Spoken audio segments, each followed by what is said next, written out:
Shalom saudara yang dikasihi oleh Tuhan, sangat senang pada kesempatan ini saya bisa bersama dengan saudara dalam program Figur. Program ini secara khusus didedikasikan, disajikan bagi kita umat Kristiani, supaya kita tidak hanya mengenal Dia sebagai Tuhan dan Juru Selamat kita, tetapi lebih daripada itu, kita bisa mengenal Kristus lebih dalam lagi. Mengenal apa yang menjadi kehendaknya, mengenal bagaimana pribadinya, mengenal bagaimana caranya dia bersikap menghadapi masalah, memahami bagaimana caranya dia memimpin, sehingga kita menjadi orang-orang Kristen yang terus-menerus diperbaharui dari hari ke hari. Kiranya program ini menjadi berkat bagi saudara, dan dari studio saya Yohanes menyampaikan selamat mendengarkan.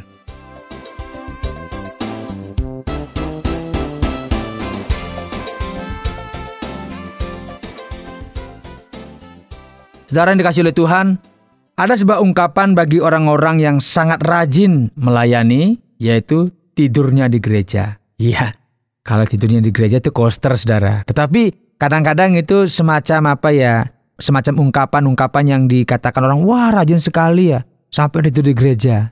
Itu kadang-kadang sering diungkapkan kalau orang sampai lupa pulang dan sebagainya. Tentunya saudara, kita bersyukur karena Tuhan memanggil orang-orang yang giat melayani di gereja. Hampir-hampir saudara, seluruh acara di gereja diikuti. Latihan kor dia ikut, sekolah minggu dia ikut, ya. Memimpin pujian juga ikut, menjadi worship leader juga dia jalani, main musik juga ikut, semua hampir dia ikuti. Jadi dia menjadi orang yang luar biasa sibuknya.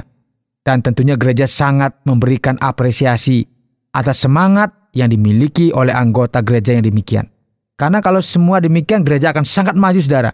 Semangat untuk melayani rupanya, saudara, ini harus penting diingat, harus dilengkapi dengan pemahaman yang benar dalam melayani. Tidak hanya semangat, tetapi memiliki pemahaman yang benar dalam melayani. Dan pemahaman yang benar tersebut seharusnya datang dari sang pemilik pelayanan. Siapa, saudara? Tuhan Yesus Kristus. Namun rupanya, saudara, ada pemahaman-pemahaman yang di luar itu, ya, yang sudah menjadi pemahaman yang dianggap benar dalam melayani. Berapa pemahaman tersebut seperti melayani harus dilakukan dengan segenap hati. Amin. Amin. Harus dengan segenap hati. Melayani harus dipersiapkan secara maksimal. Benar juga. Melayani itu harus dilakukan dengan memberikan yang terbaik. Benar juga. Harus dengan segenap hati, dengan semaksimal, dengan yang terbaik, bahkan dengan profesional. Ya, kalau orang bermain musik profesional, tidak asal-asal bermain musik. Kalau khotbah juga profesional, khotbah dipersiapkan dengan baik, dengan matang, dengan dengan sungguh-sungguh, bahkan dengan bahasa-bahasa rohani memberikan yang terbaik. Dan itu beberapa saja, saudara. Kalau kita daftarkan masih banyak pemahaman yang kita tanda kutip benar menurut versi kita masing-masing.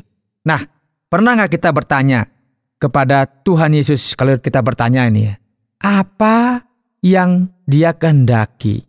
Atau apa sih melayani yang benar menurut Tuhan Yesus Kristus? Kalau kita tanya, dia pasti kasih jawaban. Tetapi di Alkitab sudah dikasih jawabannya, saudara. Karena itu kita akan belajar nanti. Ya, bukankah, saudara, sabdanya sudah ada dalam Alkitab tentang bagaimana melayani dengan benar? Sudah ada di Alkitab. Bukan berarti bahwa apa yang saya daftarkan tadi salah. Seperti harus melayani dengan segenap hati, dengan maksimal, dengan yang terbaik, salah tidak. Tapi kita melihat lagi apa yang Tuhan kehendaki. Semuanya baik. Namun kita sebaiknya kembali kepada apa yang Yesus kehendaki bagi pelayanan kita, entahkah di gereja, di yayasan, atau di mana saja. Mari kita melihat Alkitab kita, membuka Alkitab kita dari Lukas pasal 10, ayat yang ke-38 sampai dengan yang 42. Berbunyi demikian, ketika Yesus dan murid-muridnya dalam perjalanan, tibalah ia di sebuah kampung. Seorang perempuan yang bernama Marta menerima dia di rumahnya. Perempuan itu mempunyai seorang saudara yang bernama Maria. Maria ini duduk dekat kaki Tuhan dan terus mendengarkan perkataannya. Sedang Marta sibuk sekali melayani. Ia mendekati Yesus dan berkata, Tuhan, tidakkah engkau peduli bahwa saudaraku membiarkan aku melayani seorang diri? Suruhlah dia membantu aku. Tetapi Tuhan menjawabnya, Marta, Marta, engkau khawatir dan menyusahkan diri dengan banyak perkara. Tetapi hanya satu saja yang perlu. Maria telah memilih bagian yang terbaik, yang tidak akan diambil daripadanya. Saudara, apa yang Tuhan kehendaki sebenarnya di dalam pelayanan kita? Salahkah kita sibuk? Salahkah kita memberikan yang terbaik? Salahkah kita mempersiapkan segala sesuatu dengan baik? Tidak salah, saudara. Tetapi pada hari ini, Tuhan ingin berbicara kepada kita, orang-orang yang melayani Dia. Apa yang Tuhan kehendaki di dalam kita melayani Dia. Saudara, bagian yang baru saja kita baca mengisahkan tentang perjalanan Yesus dalam pelayanan. Dan di sebuah kampung, ia dan para muridnya dijamu oleh keluarga Marta dan Maria. Dan tentunya saudara, sudah menjadi kebiasaan bahwa jika ada seorang tamu datang, maka kewajiban pemilik rumah adalah apa? Menjamunya, menyiapkan, pada masa itu menyiapkan makanan. Entahkah roti atau minuman dan sebagainya. Dan itulah yang dilakukan oleh Marta. Saudara, rupanya Marta terlalu sibuk menyiapkan makan dan minum bagi Yesus dan para muridnya. Sibuk, berarti dia seorang yang patut dicontoh. Seorang tuan rumah yang baik. Dia mempersiapkan segala sesuatunya sehingga murid-muridnya yang sudah dalam perjalanan mungkin dia lapar, dia capek dan sebagainya. Paling dia bisa makan dan bisa minum, dan Marta yang mempersiapkan. Saudara, karena dia sibuk melayani, tentu dia menjadi lelah, capek. Dan akhirnya dia protes. Protes kepada siapa? Kepada Yesus, saudara. Dengan berkata begini, Tuhan, tidakkah engkau peduli bahwa saudaraku, maksudnya Maria itu loh, membiarkan aku melayani seorang diri? Suruhlah dia membantu aku. Ya, dia datang, Tuhan, tidakkah engkau peduli bahwa saudaraku ini loh, ini Maria ini membiarkan aku itu melayani seorang diri. Cobalah suruh dia, jangan biarkan dia diam di sana terus. Suruh dia ke belakang supaya dia membantu aku. Saudara, wajar Marta protes, dan mungkin sering juga kita menjadi protes. Kita capek melayani, Tuhan, kenapa saya sendiri melayani?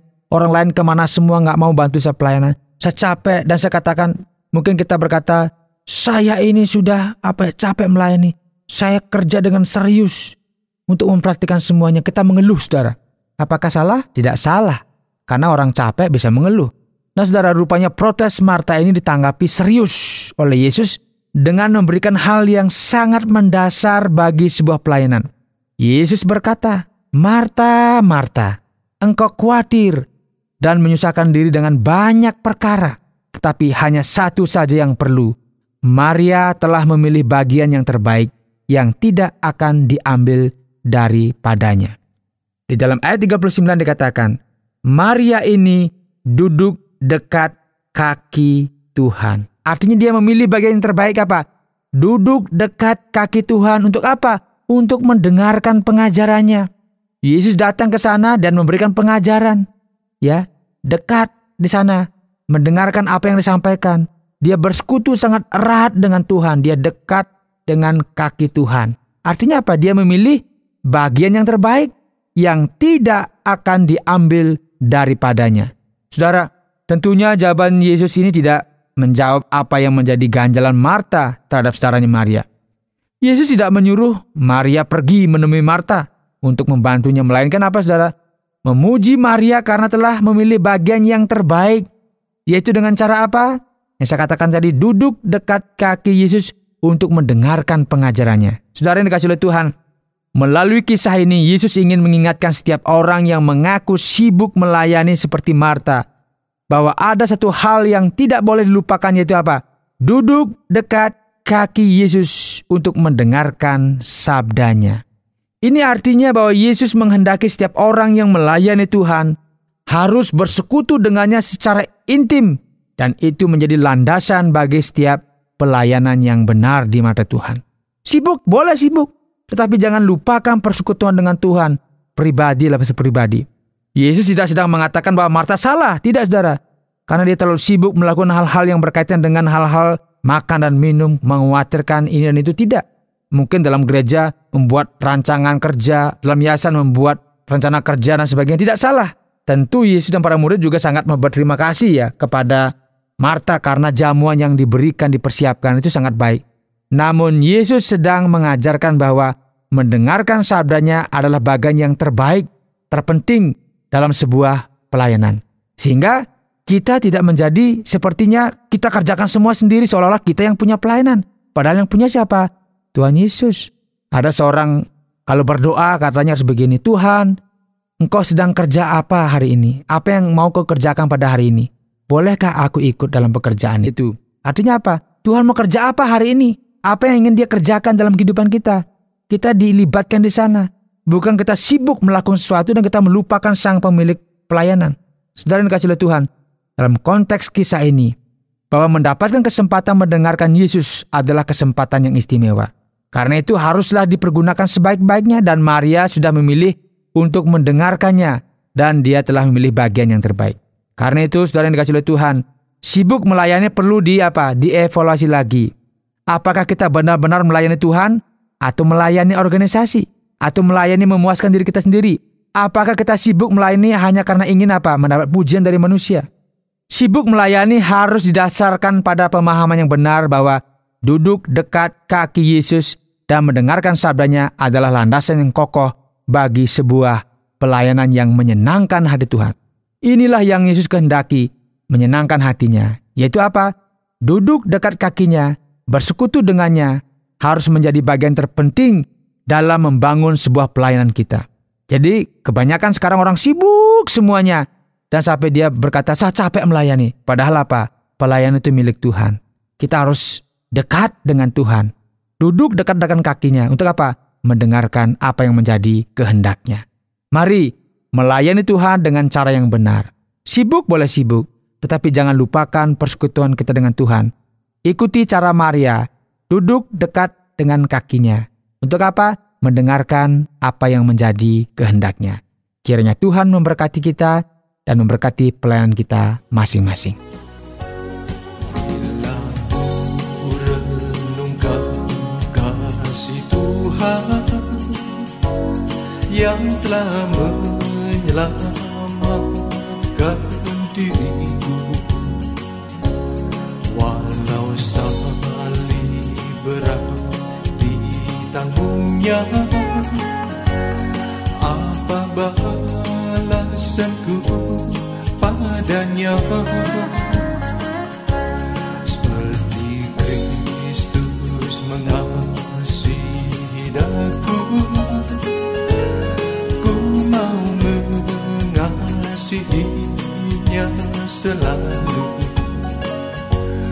membawa terang Injil keselamatan sampai Tuhan datang kembali. Oh, bukan pada harta yang fana sukacita itu bertumbuh, tapi sungguh takkan percuma bila melayani Tuhanku.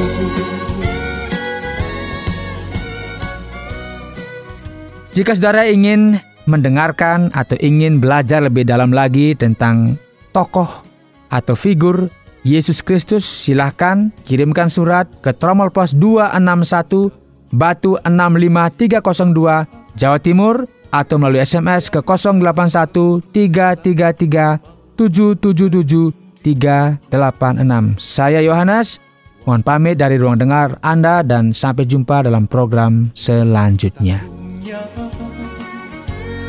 Apa balasanku padanya?